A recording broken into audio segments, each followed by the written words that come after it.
Hello everyone, I'm Dr. Rajan Shukla, Associate Professor at Indian Institute of Public Health, Hyderabad, Public Health Foundation of India. And in this series of healthcare associated infection, prevention of healthcare associated infection, I would be talking about the epidemiology of healthcare acquired infection. Um, so what we are anticipating or what we expect the participants to uh, pick up from this session is they will be able to describe the epidemiology of healthcare associated infection, summarize how agent, host, and environmental factor affect the occurrence of HAIs, and identify in their setup, that is labor rooms, SNCU, pediatric wards, agents, host, and environmental factor affecting the most common HAIs. So, what are HAIs? HAIs are also known as nosocomial infection, um, are infections that are not present or incubating when a patient is admitted to the hospital. So, when a patient is brought to the hospital, these infections are not there in his body, neither symptomatically present or in incubation. So, what it means is these are actually infections acquired by patients in the hospital or facility, and they can also appear while the patient is in the hospital, or they can also appear after the discharge. These also include infections which are which happen among the staff as an occupational hazard, because they work in healthcare setting and are at a risk of this infection. HAIs, we usually consider HAI if it is present um, 48 hours or after 48 hours of admission. So, any infection presenting before 48 hours of admission is unlikely to be a health care associated infection, and that is a very important way how we measure, uh, one way to measure healthcare associated infection. And healthcare infections can happen in any healthcare facility. So they can happen in hospitals, in ambulatory surgical centers, in labs, um, in dialysis units, long-term care facilities, uh, in labor rooms, uh, in any primary, secondary, tertiary care settings. So they can happen in any of the settings. And it is very important that we understand the characteristics of this infection in terms of the patient characteristics, in terms of the site of infection, causative pathogen, unit of treatment, and date of onset. All these components can actually be very useful in understanding and taking measures to prevent them. And why should we look at preventing them? What is the importance of uh, um, a healthcare association? Why should we invest so much effort, time, resources into that? So let's look at this question. And once you see the question, um, so we have a poll now.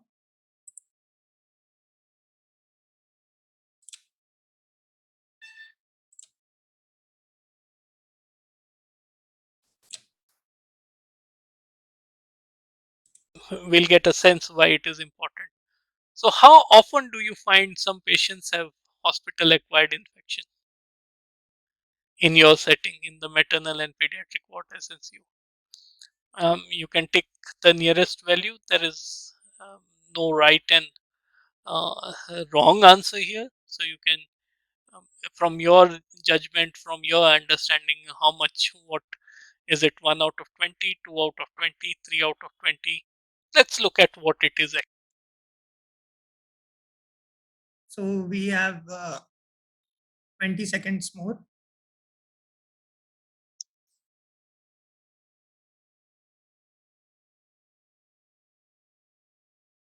Please mark the appropriate answer. 10 seconds more.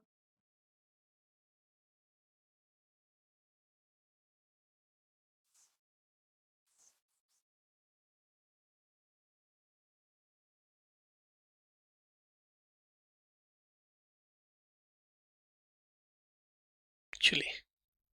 So HAIs occur in healthcare settings worldwide. They are not specific to a specific area or high income or low income countries or tertiary or secondary or primary hospital. They occur across these settings. Um, in developed countries, um, you have around 7 patients, so out of every 100 hospitalized patients developing a healthcare associated infection, whereas in low and middle income countries this number can go up to 10 to 15, and some studies even project up to 25-30% of hospitalized patients acquire at least one HAI. The hospital wide prevalence of HAI in low and middle income countries can vary a lot, from around 5.7% to 19.1%, and with pooled prevalence of around 10% to 15%. Uh, and what happens with healthcare associated infection is the we have a prolonged hospital stay. There is morbidity and mortality associated. The morbidity can lead to long term physical and neurological consequences. It can lead to increased direct and indirect cost in terms of uh, intensive care unit stay, the blood investigations, the biochemical investigations, the microbiological investigations, the radiological investigations we do. So, increased stay, tests, diagnostics, antibiotics, other drugs, other procedures, additional surgical procedures. So, all these uh, can be increased because of healthcare associated infection. So it is, in this scenario, it is important to understand the current context. Most countries lack surveillance system for healthcare associated infection. Those countries that do have system often struggle with complexity and lack of standardized criteria. So even if you have a system, you need to have systems which can be compared across settings, across countries. And if there aren't standardized criteria for diagnosing the infection and the complexities in describing them, and that's what we are going to go further into, it makes very difficult to so it makes it very difficult to gather reliable global information on healthcare associated infection. And results from multiple studies clearly indicate that each year hundreds of millions of patients are affected. So if we extrapolate that 5% in 5 to 7% in high income countries and 10 to 15% in low and middle income countries, that means millions of patients are affected by healthcare associated infection. So we we covered this. What is important here is the rates vary between countries and even within countries and within the districts and sometimes even within the hospital itself. And these variations can be because of multiple things. What is the mix of patients you are getting? Emergency care, routine care, planned surgeries, emergency surgeries, aggressive treatment. So, how many invasive procedure versus non-invasive procedures? What are the local practice in the hospital? So, we have hospitals where we labor rooms and hospitals where um, we prefer cesareans, C-sections. We prefer putting a baby on antibiotic as soon as baby is brought to the SNCU or NICU. And I'm not talking about your setting, but I'm saying just these are local practices which can be there. And aggressive treatment is also one part of system. And then the local systems itself. So, what is the training provided to the staff? What is the protocols available? Um, what is the job aids available to influence implementation of those protocols, that healthcare practitioners practice those protocols regularly? So all these local systems, what is the monitoring system available? So all these things also influence the rates, and this is where we are going to uh, focus today. And nosocomial infection, control program is at a very nascent stage in Indian hospital, with some yet to establish a central sterilization and supply department. So something as important as a central sterilization and supply department is also missing in many hospitals, many settings, and almost most of the hospitals don't have an infection control nurse or an officer, and this is so they don't have a nodal point who is actually uh, so responsible for monitoring and corrective measures for in hospital acquired infection.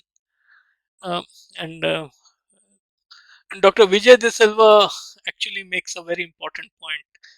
Suggestions to strengthen the infection control program is turned down by the management of most hospitals, as spending on infection control does not generate revenue. So there is no direct revenue coming. You're saving money, but you are not making money.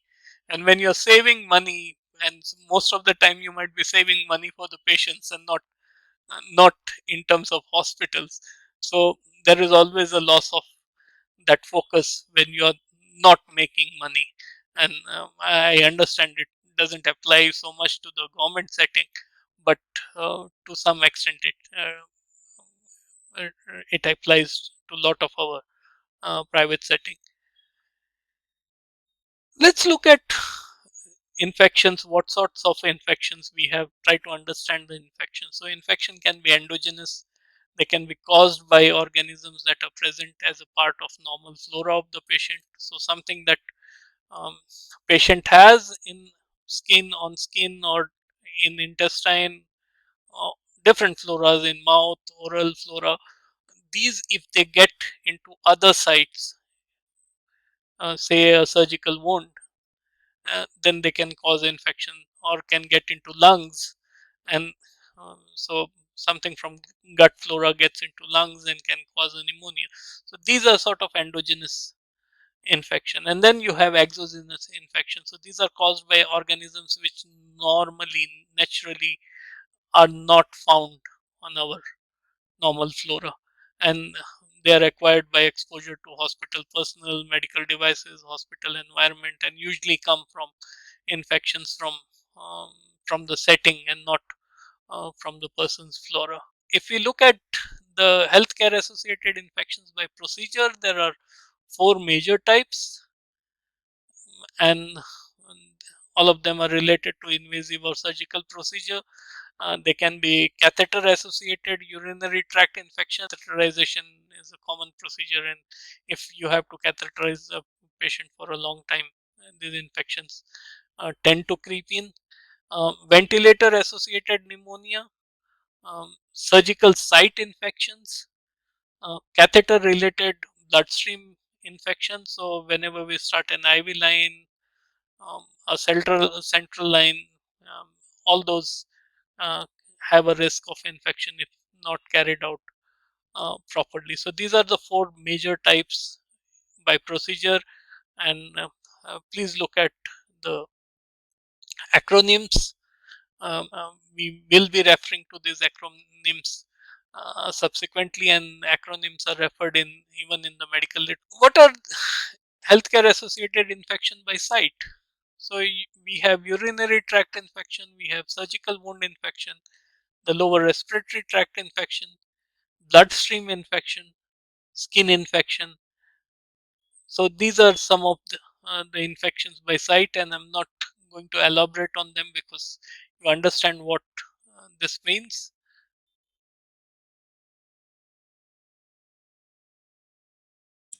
So we have a poll coming here now.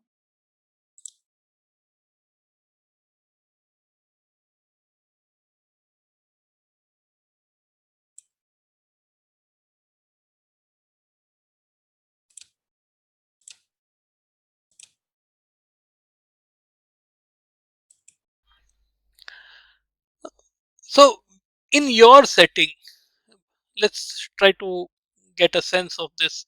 In your setting, which is the most common healthcare associated infection? In your wards, labor rooms, in SNCOs, pediatric ward? So the most common one. Okay, 30 seconds more.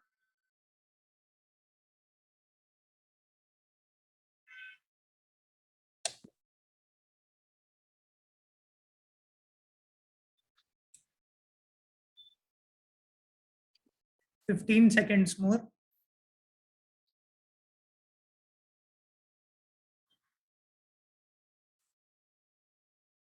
5 seconds more.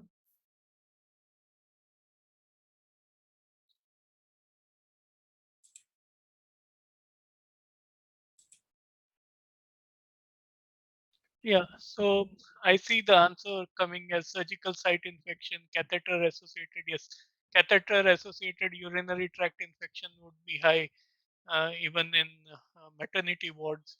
Uh, Bloodstream infection is relatively shown low, but again, remember that it all depends on how well we are measuring them, what systems we have in place for surveillance and for measuring them. Uh, so, yes, it is good to know that you have been monitoring. I can understand because we don't have level 3 SNCU here, so ventilator associated pneumonia is not being picked up in the poll. But yes, that would become a concern in level 3 SNCUs. Yeah, Srinath, you can continue. Yes. Okay, now there is another poll coming.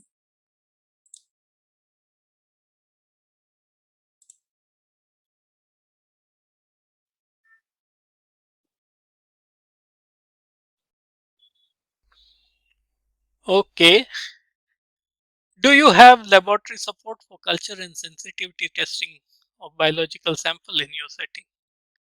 So it might be um, within your setting, within your lab systems, or it might be outsourced. You might have a tie up with a lab outside where you can do this. And these things are important. These things are important.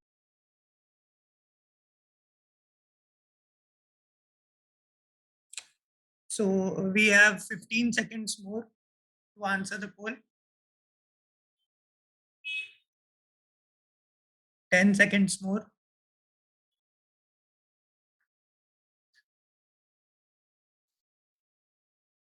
We are ending the poll now.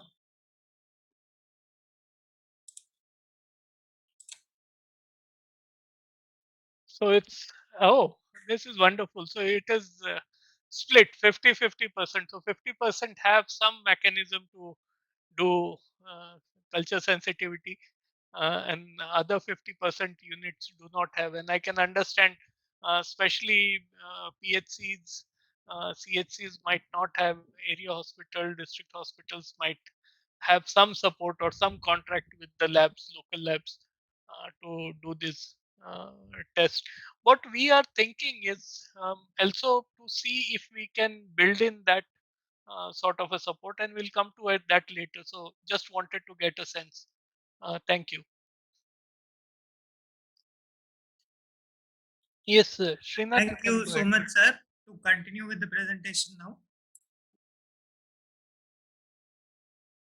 Important because they help us identify what is happening in our system, and then it also helps us, gives us a pointer in terms of how it could be happening, what could be possible reasons for health associated infection, and where should we look for um, in terms of procedures and processes to improve or decrease the risk of healthcare associated infection.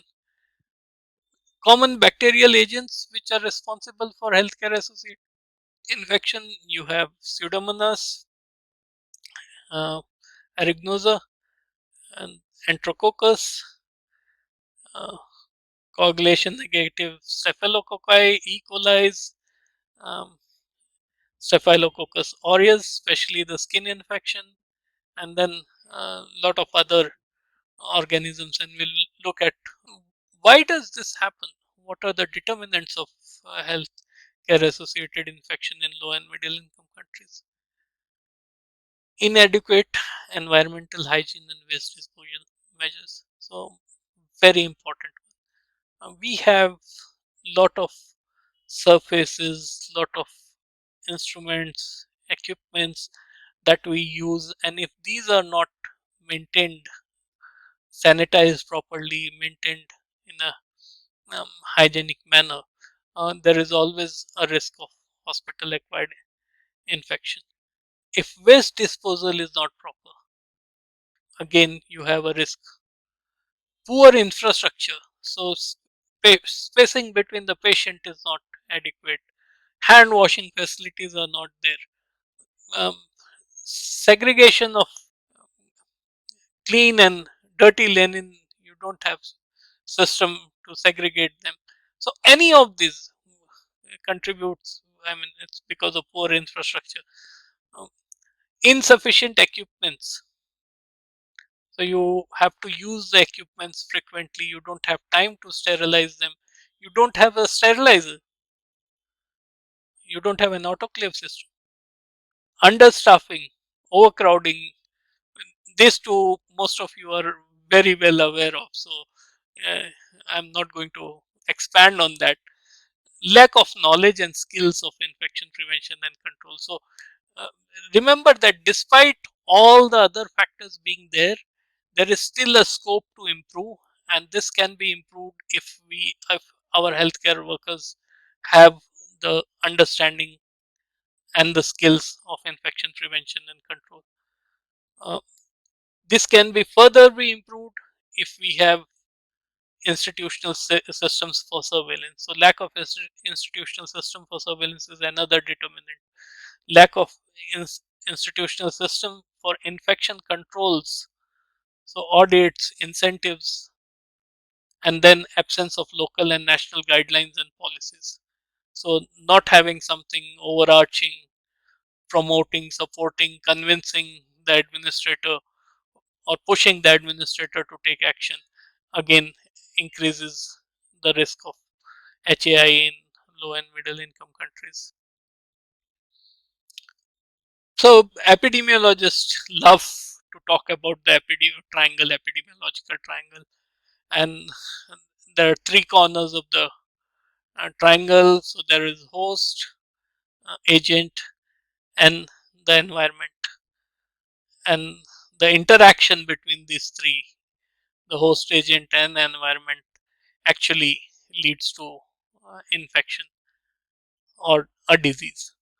Um, Let us just look at the host. So, intrinsic host factors are intrinsic in terms of age, in terms of poor nutritional status, comorbidities, health status, severity of underlying disease, how severe it is. All this can, immunocompromised state, all this can increase the risk, the host factor which increase the risk of uh, hospital acquired infection. In terms of agent, it could be varieties of organisms, so endogenous, exogenous, gram negative, gram positive, institutional, and human factors. So uh, there are organisms which are prevalent in a setting.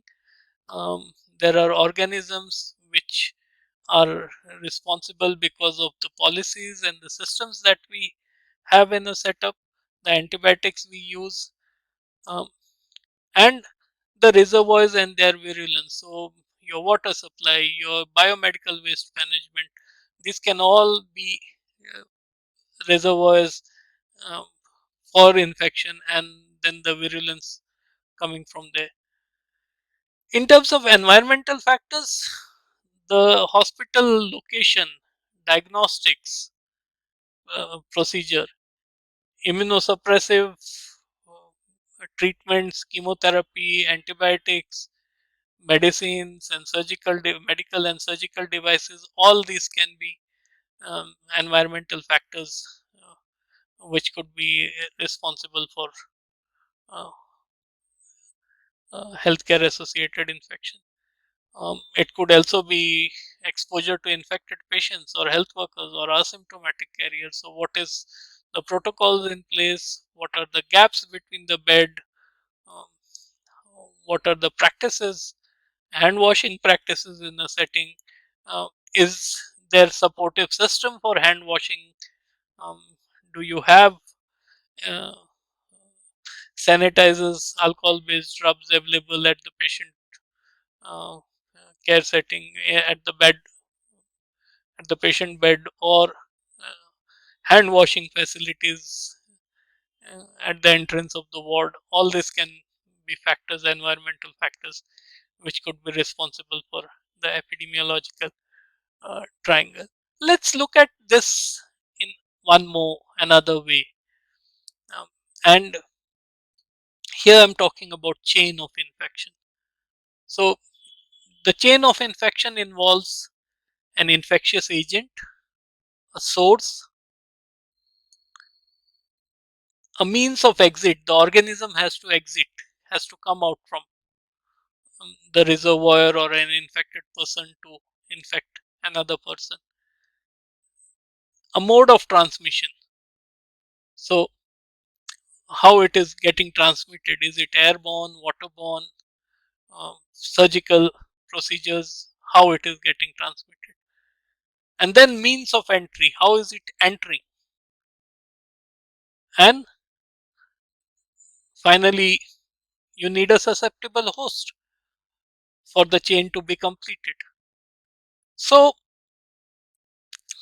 understanding all these 6 elements or 6 linkages in chain of infection is very important for us to have measures in place to monitor and control this. So in terms of infectious agent, what would you want to do? You would want to monitor and control infectious agent. Source, you need to identify and manage those source. Understanding means of exit helps you develop practices, behaviors to check dispersion of the organism or infectious agent. Mode of transmission, knowing how they get transmitted will help you identify and prevent the transmission. How it enters a susceptible host will help you develop practices, behaviors to check that entry. So who is susceptible, who is at risk, will help you protect that person. So understanding all this is important. And remember that infection results from an interaction between an infectious agent, a susceptible host. And this infection occurs by means of contact between agent and host and is affected by the environment. So breaking this chain of infection and having multiple strategies, so you don't rely on just one strategy. Having multiple strategies in place is the most effective way of interrupting transmission of healthcare associated infection. So what do you mean by infectious agent? It's a pathogen that causes HAI, and the ability of pathogen to cause an infection depends on its virulence, its pathogenicity, infectious dose, infectivity. So all these factors will help you understand uh, where you have high risk. Uh, Reservoir is a place in which an infection agent can survive. So it may be or may not multiply there. So for example, person with infectious disease is a reservoir where infection survives and multiplies. There might be some contaminated medical devices surfaces where uh, the infectious agent survives but may not be multiplying. Okay, so it could be both of these. You could have human reservoirs, and this could be persons who are ill, colonized person who harbor an infection but symptomatic, do not have infection, uh, carriers. So they are infected but do not show any signs, symptoms, but for a very long period, and they can transmit infection to other.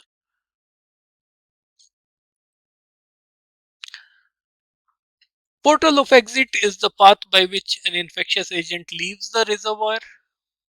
So how does it come out from the reservoir or from the source? And portal of exit can be the respiratory tract, it could be genitourinary tract, gastrointestinal tract, skin, mucous membrane, blood, or transmission from a mother to her child during pregnancy, transplacental, etc. Mode of transmission is the movement of pathogen from the reservoir to host. So how does it move? Is it air? Is it droplet? Is it touch? Is it water?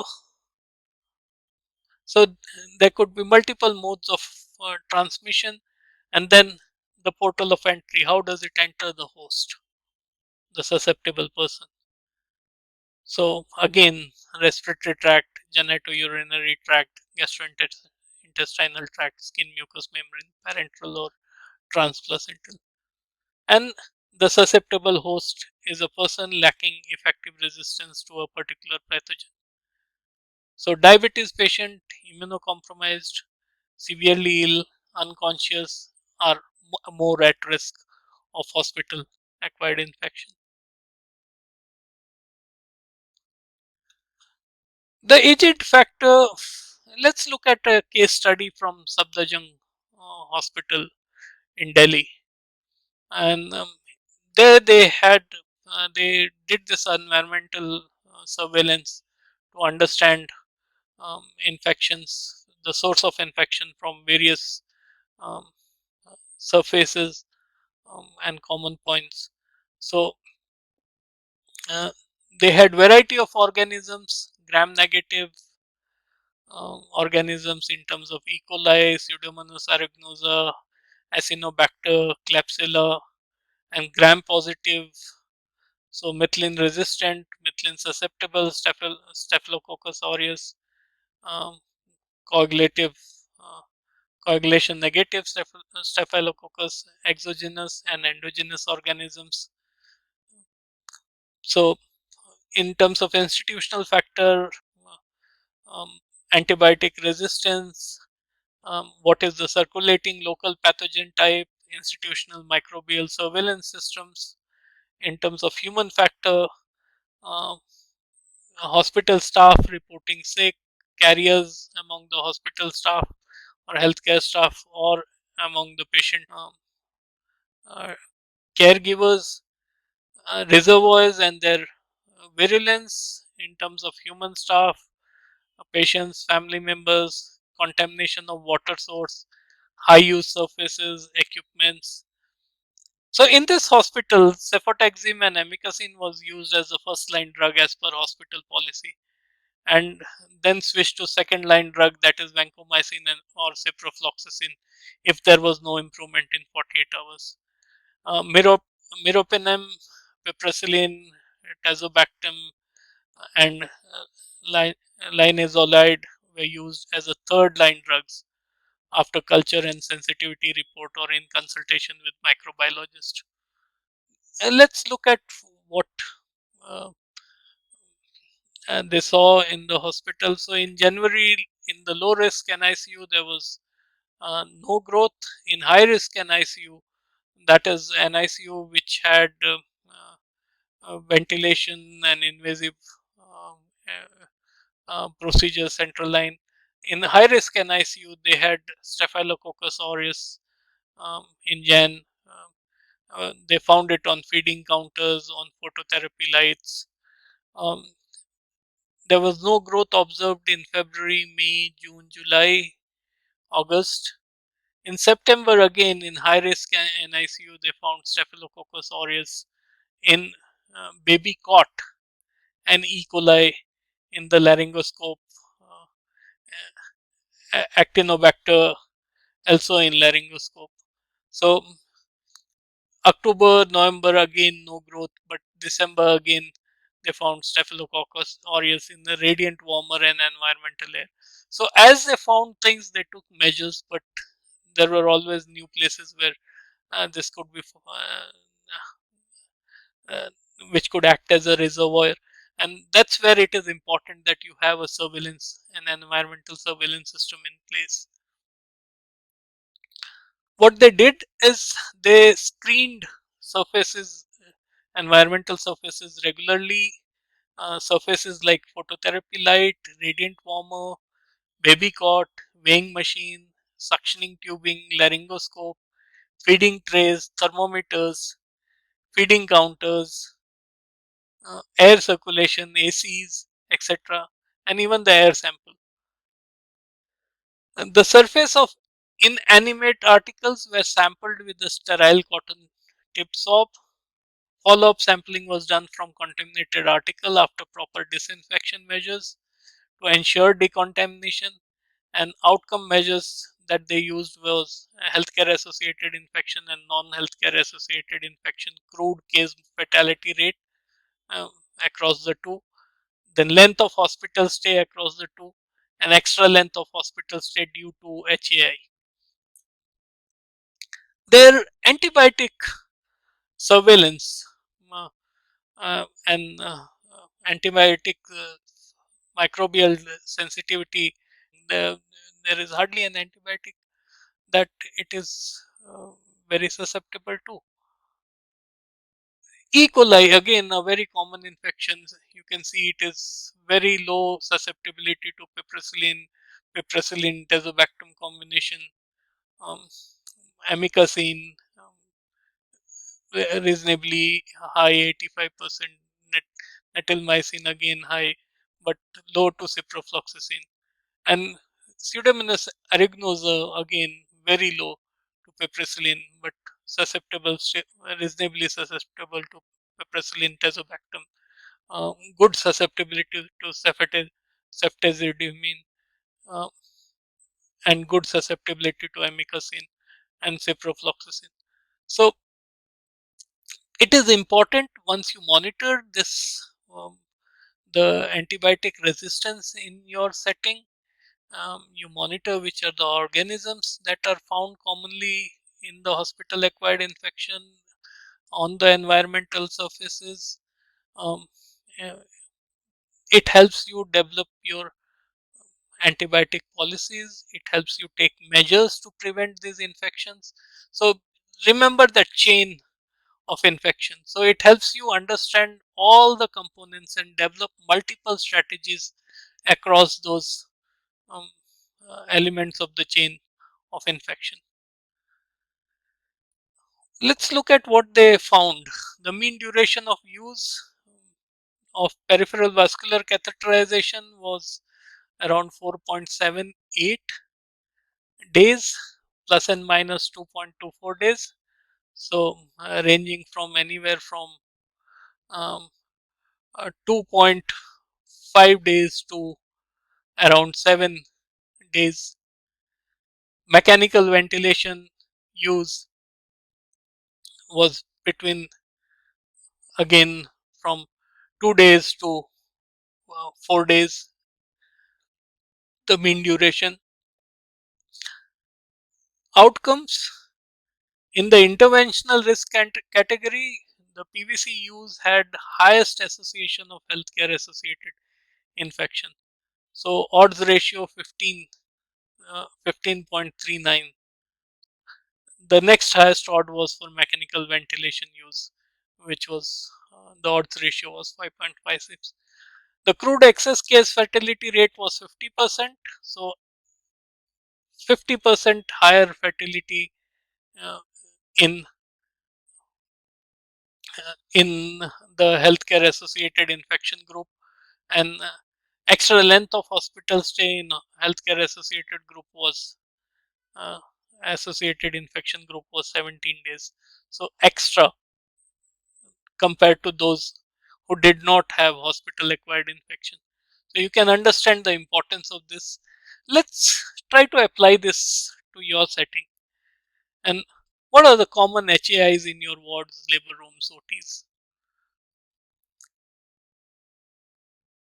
Give a minute and think through it. Which are the common invasive procedure associated with HAI in your setting? I mean, you might not have a surveillance system in place, but from your experience, you would know that yes, these these procedures have high risk, higher occurrence of uh, hospital acquired infection. Just to help you, um, procedures after which you might have to change your antibiotics where the patient is not responding, fever is not coming down, patient starts deteriorating, and you might have to change your antibiotics. Remember, 48 hours and after the admission, not before 48 hours. Do you do periodic HAI monitoring and antimicrobial sensitivity testing?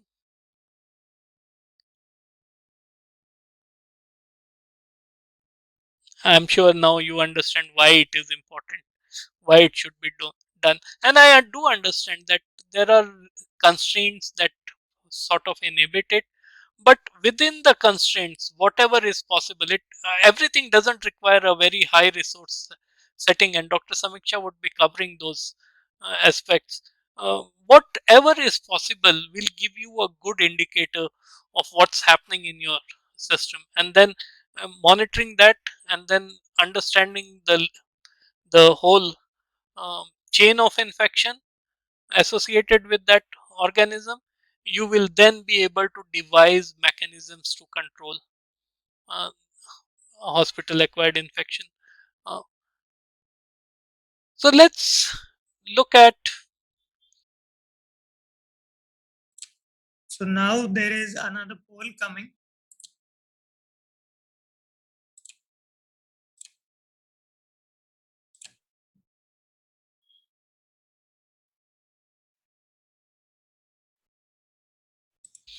what we remember. And here I have the elements of chain of infection. So infectious agent, source, means of exit, modes of transmission, means of entry, and susceptible host, and we have the preventive measures. So which element, which preventive measure has to be applied? You have to mix and match. You can take around 2 minutes to do it. In the poll, the options will be shown, and the options are given below, and you can choose the correct option from these options given below in the poll.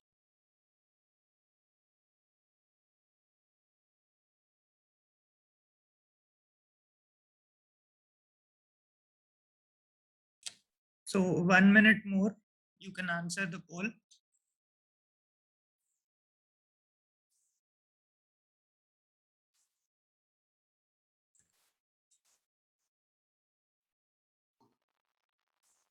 కింద ఇచ్చిన 4 options లో ఒక option అందరూ answer చేయాలి.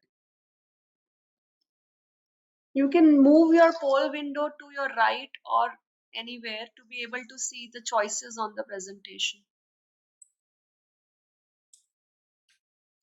On your screens, you can move the poll window to the right and you can see the options.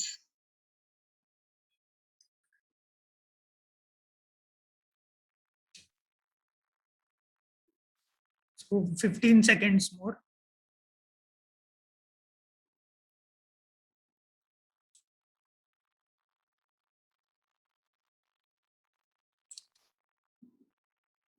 We are stopping the poll now.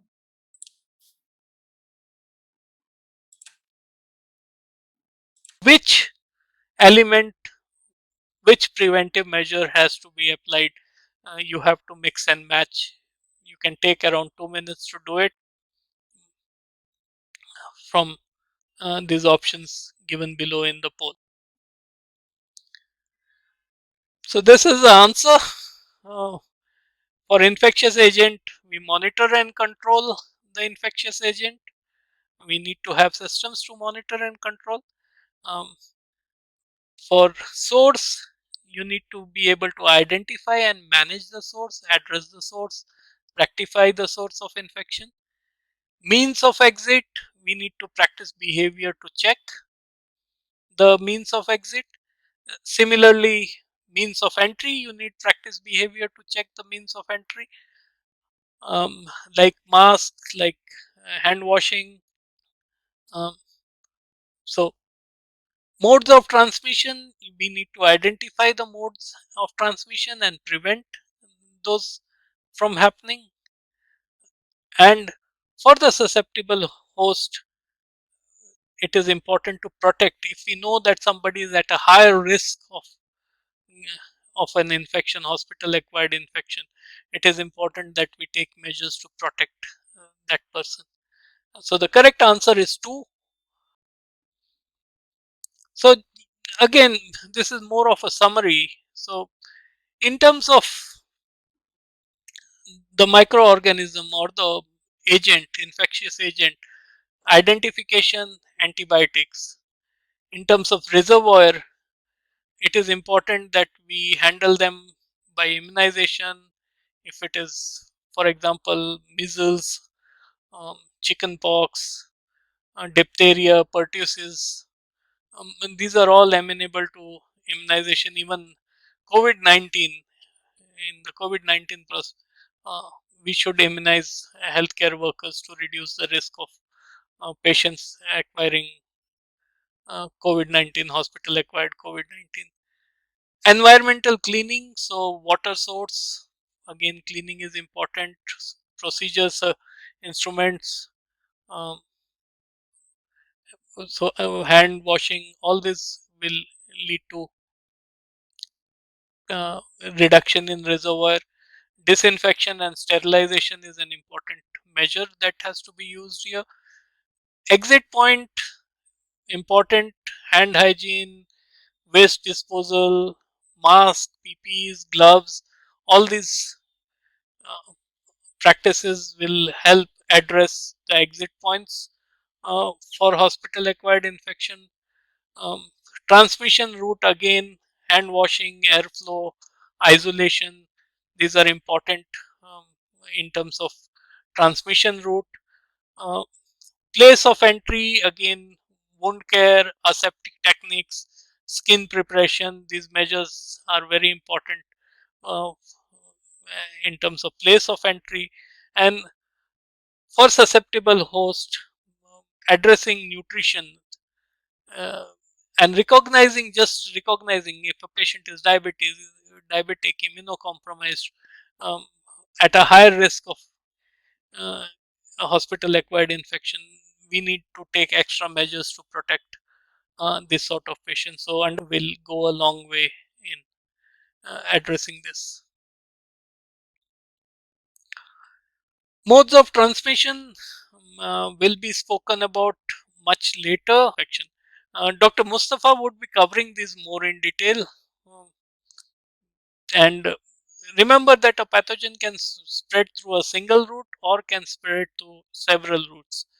And um, it is important that we understand these so that we can take adequate measures.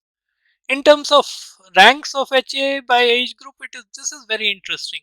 If you look at in infants and children, you will find that skin infections are right at top. If you look in adults, you find urinary tract infection right at the top.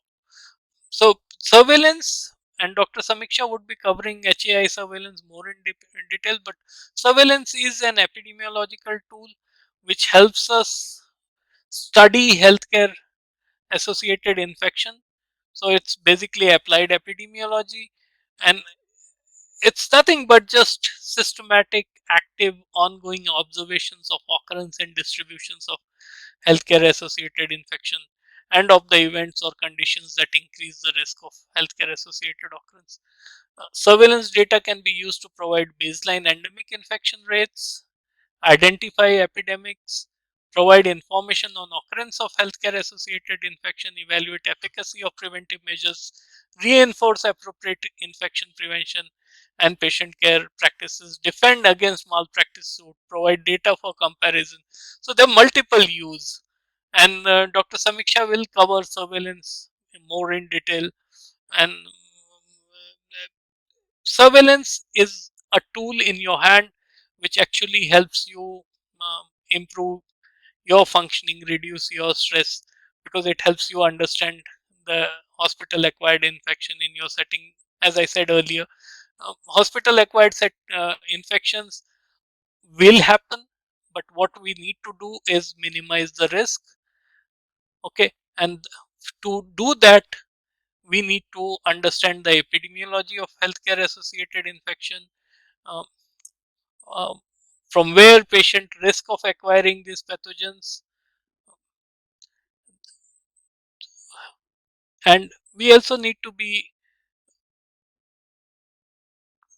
the healthcare associated infection impact patients, their family, the healthcare professionals, healthcare facilities, and national public health in a big way. So they have a hidden cost and a huge hidden cost, and it is important that we address them to reduce this huge cost both to the health system and to the patient and their family.